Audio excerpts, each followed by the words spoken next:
If you're building a new house, you're probably expecting to get a comfortable, healthy, and efficient home. And those are big reasons why your builder should be working with an energy rater to verify it. Unfortunately, big problems can still occur whether your house gets an energy rating or not. I did thousands of energy ratings over 15 years in the industry, and I can assure you that problems like high utility bills, humidity problems, and hot or cold rooms can still happen. In this interview that I did with Jeremy Begley, we discussed the challenges with the HERS rating process, RESNET's quality assurance program and training, and explain why some of these problems still end up happening in new houses. The HERS rating industry has been around for, I don't know, 20 years, something like that, and it seems like more ratings are happening every year, but it doesn't seem like it's really improving the housing stock quality overall. Like, you still continue to hear problems about oversized equipment, humidity problems in houses and humid climate zones. So, what is the issue with HERS ratings in general, and why don't they have enough teeth, or why doesn't it really turn into a comfortable, healthy, efficient home sometimes? Dude, you just opened up a big ball of wax. So there's about a million. My ADHD is going to make me go a million ways with this. So I'm going to try to pull you back in here. I'm going to try to rein it in for you. But let me start by saying, there is, 310. There is RESNET 310. So RESNET 310 is designed to solve one of the problems that you were talking about, which is how do HVAC contractors police the commissioning of a system? Because they went back and Energy Star did a bunch of studies, and they had been doing them over a many number of years. And one of the main things, I mean, they have a lot of problems. Like, there's Energy Star hate sites on Facebook that you can go on. You can find them if you go on Facebook and Google Energy Star. Like, there's entire groups dedicated to people saying how bad their Energy Star houses are. So, like, that does exist. There's you can definitely go there and you'll find it for sure. It's out there. So they know they've had problems. Like, and I'll talk about why that particular problem happens in a minute. But for the HVAC side of it, they found in these studies that they did, that most of it was the airflow was not set up, the refrigerant charges were not correct. That was the two things that was causing. They were never, ever, almost I think it was like 90 something percent of the time, the systems installed did not achieve the affected efficiency the expected efficiency that they were rated for. Like, they did not achieve what they were set out to achieve. The bills were higher, like whatever metrics they used, they found out that those systems weren't performing as expected. Okay. And they did this over a year. There's multiple studies over many years. So then the brainchild of Dean Gamble, who, I don't think because of all the administration change, I don't think he's with Energy Star anymore. I could be wrong about that, but I don't think he is. But Dean is an awesome dude. He's a super, super smart guy. And him and a couple other people got together and they formed a committee with ACA and ANSI. And so they formed the ACA ANSI RESNET 310 standard, which says that this is the way a HERS rater can grade the installation of an HVAC system. So step one of that is HVAC design review. And there is a very specific, detailed process they use now to review that design. And there are other things, like there's a very basic process that they ask for, and then there's other hidden things that you have to look for too that they don't really talk about.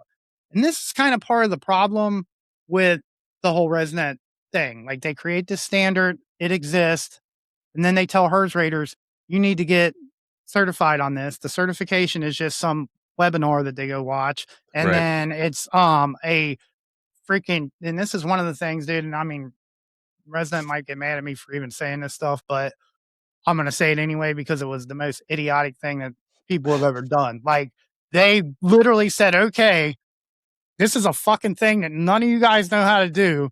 We want you to fuck around with electricity. We want you to mess with airflow. We want you to open up somebody's HVAC system. But the guy that's going to teach you how to do it, he don't know shit about it either. He's your QA. We're grandfathering all those guys in. They're automatically certified. They don't have to do any training at all. Really? Anybody in the RESNET world that thinks I misspoke on that, feel free to correct me and come smack me in the face. I don't care. Like, I'll take my medicine if that's wrong. But that was my understanding. Okay. And so then by doing that, now you got guys getting certified from another guy that's getting certified that don't know any more than they do, except the 5 videos everybody watched. And B, they cannot, this is the main problem. they cannot instill confidence in these HERS raters to do the thing that they're asking them to do by having a guy that also doesn't know what they're doing teach it to them. And that is the biggest problem. Like, I have been like, I am who I am, right? And I've learned what I've learned, and I've done what I've done. But I've also sat back and been on the job site when other people that were not me were running the show, and I've seen them get walked on by these HVAC contractors. And it's not because they're not strong enough or some, philosophical bullshit about who they are and who they are. It's a knowledge problem. They don't have the knowledge to be doing the thing that they're doing, being asked to do, which is police a 20-year HVAC contractor. You know what I mean? So like, Yeah. your level of confidence has to be so high, and you have to have such a good understanding of what you're doing to walk behind a guy that's been doing something for 20 years and telling them he can't do it that way. He needs to do it a different way. It's not fair to the 20-year guy, and it's not fair to the person asking them to do it. Like, both situations, on both ends, they've created a uncomfortably bad situation for both parties that are involved in that situation. Well, and the other thing to add on to that is it's not even a requirement for a HERS rating. Like, you don't have to do that testing.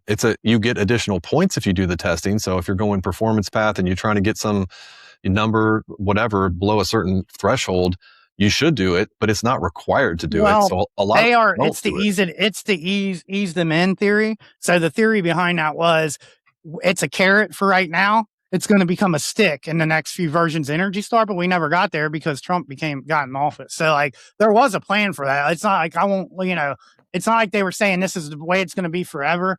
There are already programs like the Net Zero program. You can't really, unless you do heat pump water heaters or something crazy expensive, you can't really get certified in nets. And I think the new Net Zero might even just require the grading, flat out require it. So they were easing it into their programs, but that isn't even the biggest problem. The problem is not them requiring it or not requiring it. The training is for shit, dude. Like, we have a gangster training for that. Like, my training is, I'm telling you, like, I've trained people. We've implemented it many times now, and people freaking love it. They thank us. They're like, man, I'm so glad. Like, I had no idea what I was doing. And like, also the great thing about us is, like, now you have me, you paid me. So I'm going to stand behind you. And if you need to call me on the phone or call somebody else that's connected with us, if you can't get a hold of me and you need to understand what you're doing, we're going to support you. That's part of what the portal's for. Like, we want to be able to support the people that we train at all times. You know what I mean? With any kind of knowledge that we have. Like, some of it might cost more money. We're going to tier it out. Like, we got plans for it, but like, we will support the people that we train.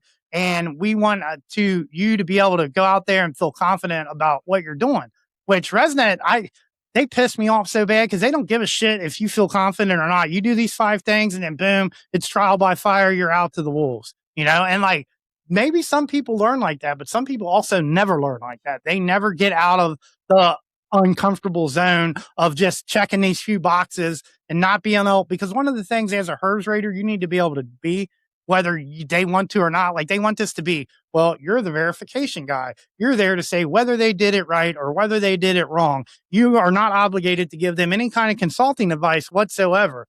The smarter people in this business model have already known, like Green Building Consulting, as much as, those guys, Barb Yankee, like, she knew early on. She's one of the first woman HERS raters and lead for homes people, like, ever. Like, she's a gangster in this industry, dude. Like, Barb is one of the founding godmothers of the whole entire, like, verification industry. And like, she learned early on in her business that, hey, we need to be more consultants than, just verifiers. Like, and there's a lot of people that have leaned into that business model over the years too. And there's some that haven't.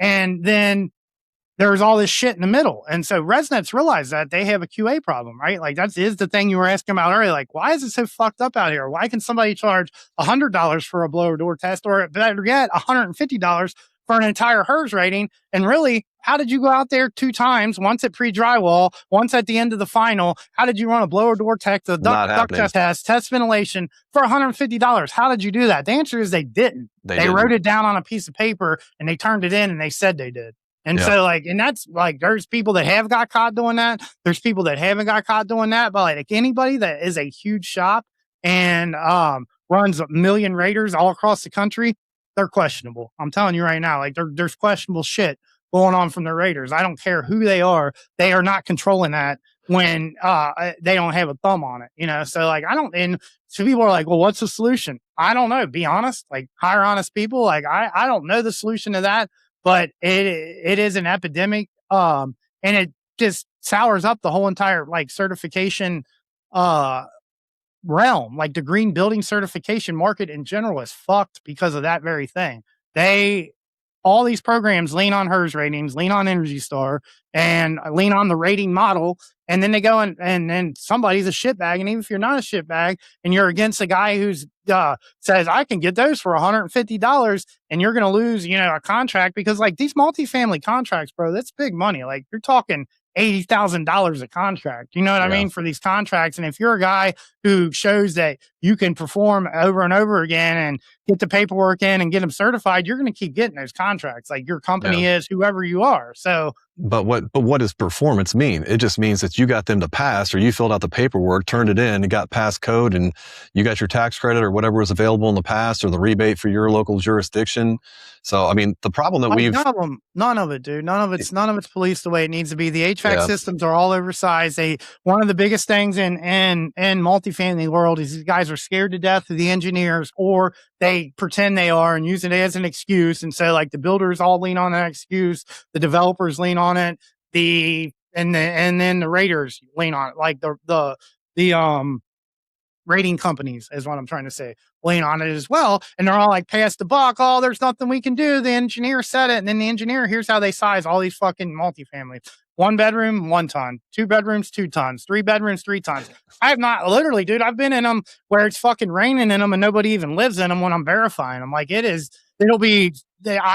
come in, that the people that are in there working, painting and doing all this other stuff, they crank the thermostat way down. Then they leave, that stuff's done. They leave the thermostat where it's at. That thing is short cycling on 70 degrees. It'll be 70 degrees and 82% relative humidity. I have pictures of this shit. Like it's not even made up. Dripping like, from the ceilings. It's crazy shit, dude. And